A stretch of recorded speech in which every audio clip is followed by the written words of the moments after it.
Thank you, Mr. Chairman, very much. Today, Trump, his Republican allies in Congress, and his propaganda parrots on Fox News are peddling a myth. And today, my Republican colleagues on the Senate Commerce Committee are simply doing the president's bidding. Let's be clear. Republicans can and should join us in addressing the real problems posed by big tech.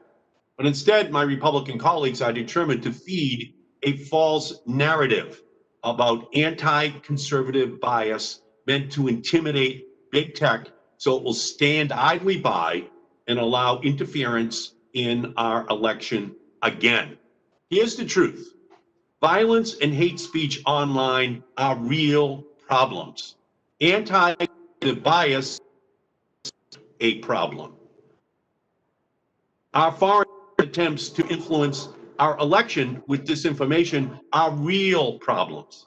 Anti-conservative bias is not a problem. The big tech business model, which puts profits ahead of people, is a real problem. Anti-conservative bias is not a problem. The issue is not that the companies before us today are taking too many posts down. The issue is that they're leaving too many dangerous posts up.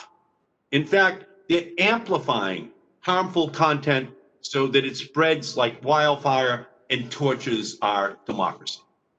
Mr. Zuckerberg, when President Trump posted on Facebook that when the looting starts, the shooting starts, you failed to take down that post. Within a day, the post had hundreds of thousands of shares and likes on Facebook. Since then, the president has gone on national television and told a hate group to, quote, stand by. And he has repeatedly refused to commit that he will accept the election results.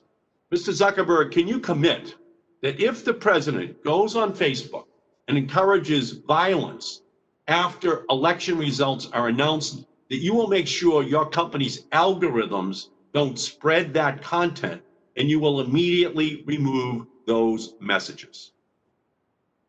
Senator, yes, incitement of violence is against our policy, and there are not exceptions to that, including for politicians. There are exceptions, did you say?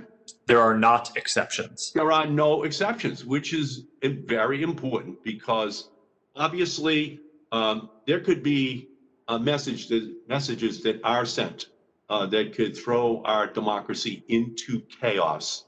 And a lot of it can be and will be created if social media sites do not police what the president says